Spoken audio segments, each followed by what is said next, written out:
Hey guys, welcome back to the show. This is the Night Parade podcast, the show where we shine light on the dark. Each episode, we present to you a case on all things true crime and paranormal. That's right. As always, we'll be your hosts. My name is Glenn. And my name is Jen. And we work together here with the team at Night Parade Studio to bring you this show. For those of you who've noticed a gap in episodes on our YouTube, we're going through some pretty major changes here at the studio. You'll also notice a difference in production and editing. This is all in an effort to bring you guys a better quality show. That's right. Yeah. So for now, we're going to be keeping those missing episodes because they were filmed in the old format. So as of right now, they won't be available to the public.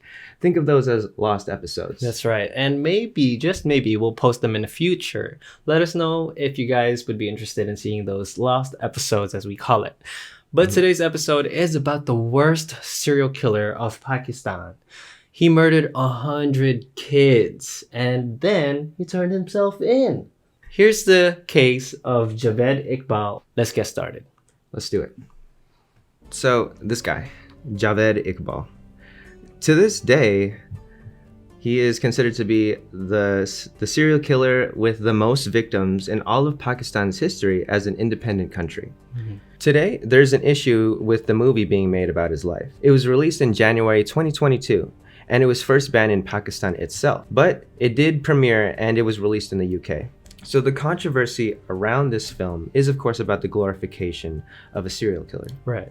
You know, we've talked about it before on this show, where, you know, a serial killer will have a group of followers or a fan base. Yeah. We've seen this with Jeffrey Dahmer. Right.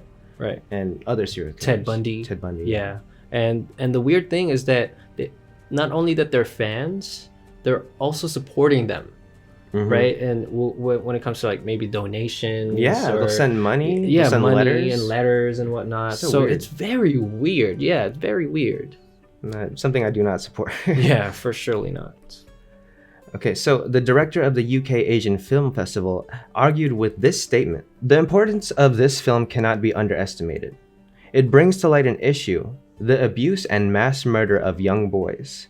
That is of the utmost importance, and yet rarely discussed. It has always been far too convenient for South Asian societies to brush such issues under the carpet. But only by creating safe spaces in which to confront these issues and their root causes can we begin to create a meaningful social change that we need. In that way, we all owe a debt of gratitude to the creators of this film." I think he makes a pretty valid argument here. Yeah, I very much agree with him. But you know, when it comes to these kind of films, like you said, there's going to be fan base that's going to be built around this guy just because of, you know, this film in itself. Yeah. And I think that is the most reason why Pakistan did not release this film in their country. Yeah. But at the same time, the UK Asian Film Festival director, he made a good point by saying that this is an announcement to everyone that this is happening. Yeah. Right. And yeah. And I support it because this is what we do in this channel. We talk about things that nobody wants to talk about. Yeah. Right. Absolutely. And people, even though it is hard to hear these type of news or stories or situations, it has to be talked about. You can't just you know, brush it off and say that, oh, okay, it's happening, but at the same time you're not doing anything about it. Yeah. So absolutely. yeah, I definitely agree with the director of UK Asian Film Festival on that part. For sure, because this stuff does happen. Right. It does happen, and bringing it to light is, as he said, it's the first step to creating the safe space where we can talk about it comfortably. Exactly. And yeah, Night Parade is here to support that. That's right. All right, so let's talk about Iqbal. This is his face. This is his ugly mug, I should say. For those of you that are listening on the podcast, he's wearing glasses, a pair of glasses. Is that a bifocals? It looks like a bifocal frame. Not gonna lie. Could be. But yeah, and he has a thick mustache. It looks like he's in his 40s. Around there. Late 40s. Yeah. Thick mustache. He's wearing a sweater. Sweater, hair to the right. He's got a comb over, Yeah. Like Hitler's hair or something. Like almost, yeah. He just needs the mustache. Yeah, well, he just gotta trim that mustache to the middle, and he's good. There we go. Jeez. Okay, so There's conflicting information about his early life. Most say he was born in 1956, but some state that he was born in 1961. That's kind of like a big gap. It is. Right? That's that's a 5-year gap. Yeah. Like, people thought you were alive 5 years ago, and then people thought you were just born just like 5 years later. It's weird. That's very weird. Yeah, it's very weird. That's 5 years of kind of like of life that you're missing, right?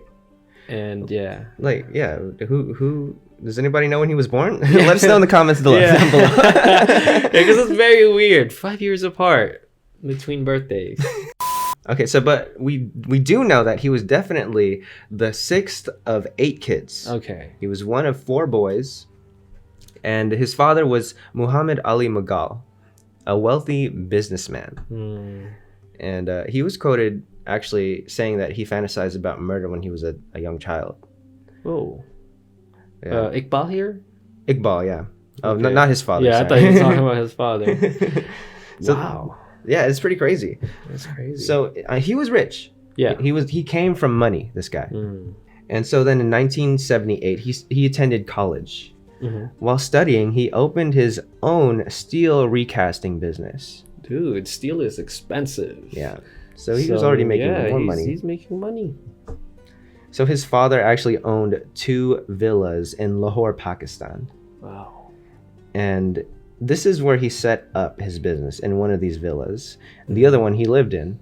So he was living the life, this guy. Man, wow. Interestingly enough, though, there he lived with a few boys that were a lot younger than himself. Oh, what you mean? Like, how much younger are they? Pretty young. Teenagers. Dude. Yeah. He's on some Michael Jackson shit. Whew. So after his business began to pick up, he started going after young boys. He was accused of violating and sexually assaulting minors for years, mainly from 1985 to 1990. Damn. So he was already pretty old by that. Yeah. By that point. Yeah. He was always managing to avoid jail time, though. It's probably because of his rich dad. Yeah, exactly. That's what I was gonna say. Is that the money? It's the money. His dad is rich and probably has lots of connections. For sure. Officially, though, it's because of a lack of evidence. That's what's on the record. So then in 1993, his father passes away. So then Iqbal inherits a large sum of money. Wow. 3 million rupees. Dude. So now he's even richer than he already was. Right. 3 million rupees richer. So with this money, he buys a mansion, 4 cars, and a video game arcade shop. You see, I would have stopped at 4 cars. But then I see video game arcade shop and I'm thinking like, you bought that for a reason, didn't you, Iqbal? That's where the teenagers hang out, huh? Damn, you would do anything. He would do anything. He would do anything. As you'll see, he went through some pretty great lengths to get to these kids. Yeah. This guy's a monster. And it was the first video game arcade It was. in that area. It was. So you could see where the problem is already. Because, I mean, if it's the first arcade video There's game no shop, other one there, so it's like... most of the time, for sure, the teens are going to find out about it. That's going to be the hangout spot. Yeah. Right? Because, I mean, back then, that's where I used to hang out, the arcade shop. Arcades, yeah. right? Yeah, it's fun, Other kids are there. Yeah, other kids are there. And, man... Yeah. So, I mean, obviously, he used this arcade to feed his dark desires. Right. There's a motive there, for sure. He would offer boys large discounts, sometimes even getting in for free. Oh. Yeah. He's willing to lose out on business for this stuff. Right. I mean, he's probably thinking, I have a lot of money. Oh, he already has a lot of money. He Anyway. has It a doesn't lot matter. of money. And this arcade is probably just kind of a... It's not even a business. He didn't for surely build this arcade for business. It's bait. Yeah, it's bait. It's for surely bait. Because if he's willing to give, the free or even large discounts to these like younger men or younger boys, there's a motive there. And it's for sure. Man, because if I was gonna build an arcade, I want that money because the arcade makes money, right? All those games are rigged. Okay, I'm sorry to tell y'all, but y'all are winning by luck. That's it. That's it. I'm sorry. They're all rigged. Hey, some of those claw machines are hard. Yeah, man, dude, they have no grip. Jesus Christ. Yeah, you grab something, it just falls off. Yeah, I just want to, get on one machine and that grip to just be gripping. That's it. That's it. I don't want it to just limp as a noodle, dude. Yeah, Man, right. Exactly. We need some quality arcade machine.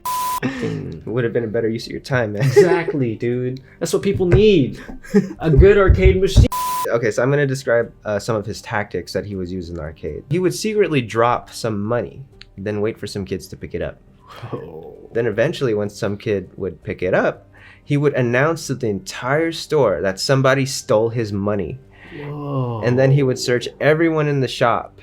And then when he would find the boy, he'd take him to the back room. And there he would have his way with them. Unfortunately. Sometimes he would let the boy keep the money as a gesture of good faith. There's no good faith in that. Yeah, I know. What's wrong with you, man? You see, we were right. It was all a trap. The arcade was a trap, man. It was bait. Yep. Yeah, he's going through all lengths just to get little kids in the back room with him. It's insane. It is insane. It's insane. This guy was just thinking of ideas to get children. Right. True monster. It's crazy. True monster. So as you could probably guess, the parents found out about this, and so he eventually had to shut down his arcade. So what did he do? He opened an aquarium instead. Oh my goodness. He's not done. He's not done. He's not done. But eventually, people caught on when they found out who the owner was. So he opened a gym, then a general store, then even a school. A school? Yeah, school, yeah. Oh my goodness. But each business shut down pretty fast. But you can see the type of stuff that the wrong people with this type of money would. Yeah, for sure, for sure. Do. Yeah, because I mean, once you open up that business, the parents are gonna find out right away who you are, what kind of what you used to do back then, right? Especially in the town, maybe it was small enough that people kind of know everyone, right? Yeah. And yeah, I guess it just goes to show the moral of the story. You gotta know the owner of the business you go into. Yeah, for sure. You gotta trust the owners of the business, because if not, stuff like this happens. It could be Iqbal. Yeah. It could be another Iqbal. Yeah, it's not good, man. Not good. So then Iqbal started joining pen pal programs. They were advertised in kids magazines, so he would use these programs to try and meet male minors. While sending messages, he would eventually ask for photos. If he chose the child, he would start grooming them by sending gifts, then eventually trying to meet them in person. Any child unfortunate enough to meet this guy would become another victim. At some point, one of his younger workers beat him to a bloody mess. After recovering at the hospital, he was then arrested. While in jail, he claimed that the police beat him. This is not confirmed. His mansion and his cars had also been sold to pay for his hospital bills because of this beating, which shows you what kind of beating he got, because he had to sell his mansion and cars. Dude, this guy must have been a vegetable after this beating. Right? Oh man. Oh my god. Now, while in prison, his mother passes away. After some time, he posted bail. At this point, he was broke and homeless. Now, he went from 100 to 0 really fast. Yeah. He ended up renting a small apartment in the slums of Lahore. This is where the bulk of his murders take place. After missing his mother's death while he was in prison, he vowed to get revenge on the police force for keeping him in prison during this time, forgetting that it's his fault that he's in jail in the first place. This guy's a narcissist. He is. He really is. Now, somehow, he saw targeting little boys in the streets as a way of getting revenge on the cops, which is insane to me because that doesn't make any sense in any way possible. He went after the poor kids in the streets, the runaways, the orphans. At this point, he knows that he would not get caught if he killed the victims afterwards. So now he was strangling them after assaulting the victim. Then he would dismember them and dissolve them in barrels of hydrochloric acid. Then he'd throw that into the river. He went through all these lengths just to protect his monstrosity. It's fucking crazy. It's crazy. That is crazy. Now eventually he killed 100 boys aging between 6 and 16. After hitting his mark of 100 boys, he sent a letter to a local newspaper in Lahore. He confessed to all 100 murders in this letter, giving vivid details of each gruesome assault and murder that he did. He also states that he planned on drowning himself in the local river. So the police searched the river but found nothing. They then began the largest manhunt in history of Pakistan. So they searched his home. They found bloodstains all over the floors and the walls. There are heavy chains. There are some photographs of some victims that he had assaulted. Wow. A bag with handwritten notes describing each victim. Also, 2 vats of acid with partially dissolved bodies still inside.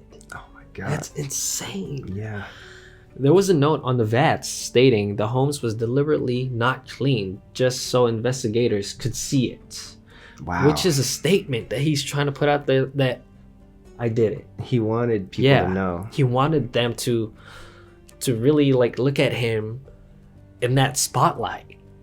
He didn't bother cleaning anything. It was like a trophy or something to Yeah, him. it's like an altar for his monstrosity. Yeah. It's insane. It is. Oh my Wow. god. This guy's a monster. Yeah, it's for surely a True. monster. Truly an evil person, and probably one of the worst people we've come across in the show so far. Oh yeah. And we've covered a lot of gruesome stuff on this show. Pretty bad people, Yeah. yeah. Really evil, horrible monsters. You'd be surprised what kind of evil lurks in this world. For sure. Okay, so let's talk a little bit more about Javed Iqbal. So he had 3 partners in crime, not just one, and they were all teenage runaways, very easily influenced, and so he controlled them. Wow. And so they were all victims themselves, but they helped with his crimes. Yeah. They all lived together. These were the boys that I was talking about earlier. So this is a picture of them up on the screen. Sajid Ahmed is 17 years old. He's the one in blue. Nadeem is 15, and he's the one on the far right. And Muhammad Sabir is the youngest one, 13, and you can tell he's in the middle smiling. I'm sure he doesn't know what's going on. Yeah. So all 3 teens were charged as accomplices to these murders. The 13-year-old received 63 years in prison. Wow. Yeah. The 15-year-old received 14 years for 13 murders, totaling at 182 years in prison. Jesus Christ. Yeah. The 17-year-old was sentenced to death. Gosh. It's sad, man. It's so sad to think about. December 30th, 1999. Javed Iqbal, that's when he turns himself in at the news station. I guess he's tired of being on the run or whatever. He begins writing his confession while at the station. That's some nerve, dude. Yeah. So while there, some employees, they call the police. Obviously. Hey, your guy's over here. He was like, oh, yeah, I'll just write it here. He didn't even write it at his house. Nothing like that. Who does this guy think he is? Right? Oh my Oh goodness. gosh.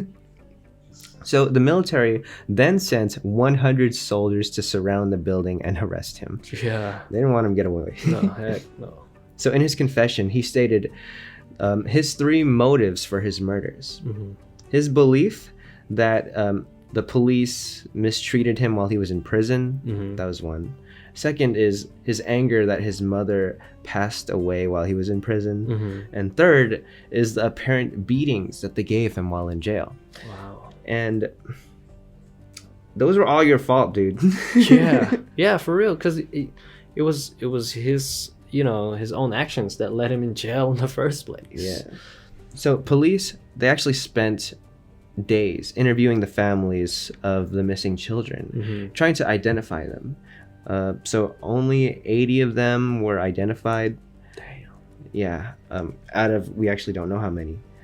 Iqbal's trial would last months and months.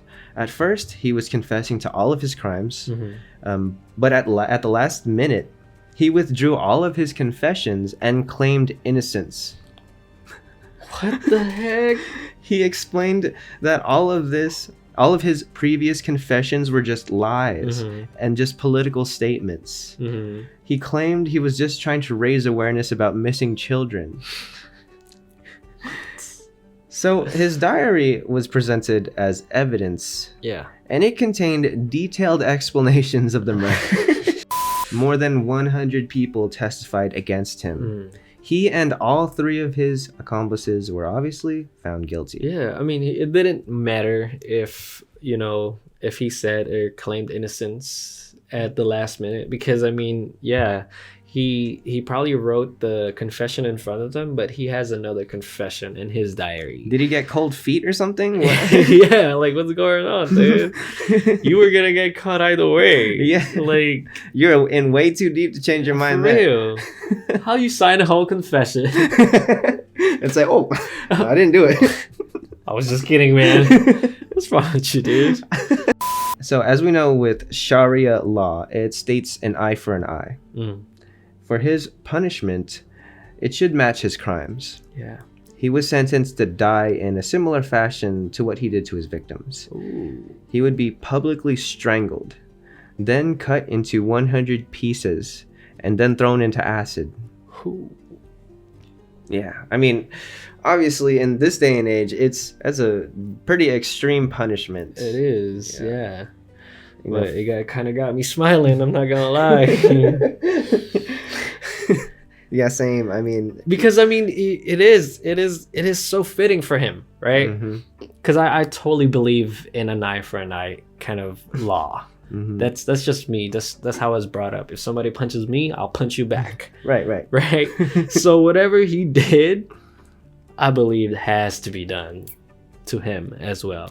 Yeah, and honestly, like, I mean, I usually don't go for death punishments. Like, I'm usually against capital punishment, but for this guy, I don't think there was any going back. For him. There are just those crimes that asks for it, and I believe this is one of them. This called for it. Yes, absolutely.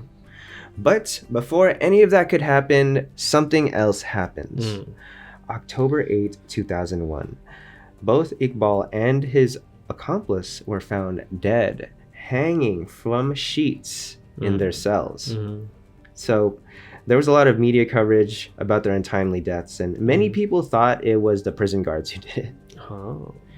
You know, thinking, why should this guy still be alive when all these children are dead, Dude, no, man. He got off too easy. Yeah, well, I mean, we know that after he died, nobody in his family came to retrieve his body. Apparently, every single person who knew him wanted nothing to do with him. Great. That's good. But man, the untimely death, I'm disappointed. Yeah. Because if it was the prison guards, I'm sure they know that they did a bad thing, right? Obviously, that's why he's there. But I'm pretty sure if it was the prison guards that was like, that was there, they wouldn't have let that happen, because I think that they would have went along with the capital punishment that was ready for them, right? I think what happened was they got scared and they found no way out. Yeah. And the only way out was to kill themselves. Oh, you think that they did it themselves? Yes. Oh, okay. Yes. Because think about this. Would you want that punishment? Yeah. If you were told by the judge that whatever you did to those 100 kids is going to be done to you, what sounds better? I would take the easy way out by doing that. Right? That's easier than first being assaulted and then strangled and then you're still alive, but they're cutting you into pieces. Yeah. And then they're putting your pieces into the acid vat. Wow. So if that was me, I don't think the prison guards did it. I think it's themselves who did it, because they saw the worst thing ever coming towards them. It's true. They saw the medicine that they were giving to these kids coming towards them, and they didn't want to take that medicine. They didn't want it. They didn't want that medicine. It was too bitter for them. They couldn't swallow it whole. So what they do, they take the easy way out. They take the other medicine. The other medicine. The liquid medicine. I see. And you know what? That actually, I feel like that argument holds up, because, like you said, that they had an impending death. They were already going to die. Yeah. It would have been way easier for them to just Yeah. take that method and not have to bear the consequences of their actions. Yeah. They're cowards. Yeah, for real. There you go. They're cowards. Because look at it from the prison guard's perspective. Let's say you hate these people so much. Mm-hmm. Would you want to like strangle them in their cell and then like let them die? No, I would be walking by their cell and I'll be like, guess what's happening tomorrow? You guys better be thrown in acid. You know what I mean? The mental torture of you waiting for that death penalty, right? That's a torture that nobody has or nobody wants to go through. Yeah. Not even their victims. Mm-hmm. Not even them. That's true. That's so true. I think that's what they did. The anticipation. Yeah, they found those sheets and they were like, dude, let's just And I mean, dude, the freaking the bunk beds are sturdy. They're made out of metal. They're welded into the ground. Mm-hmm. They did whatever they had to do. That's what I think 90% happened. It's the mentality that they couldn't handle it anymore. I see. That's okay, yeah. You might have convinced me there. That's a pretty interesting theory. Yeah. Let us know what you guys think down below. Let us know what you think happened to Iqbal and his accomplice. Yeah. Because we want to know. There's lots of theories out there. Yeah. Heck yeah. Okay. Thanks for watching, guys. This was the disgusting case of Javed Iqbal, Pakistan's worst serial killer. Yes, and if you enjoyed today's episode, please let us know down in the comments below or giving us a like. Also, click that subscribe and notification bell button so that you know when we're uploading these videos. Yep. With that being said, my name is Jan. And my name is Glenn, and welcome to the Night Parade.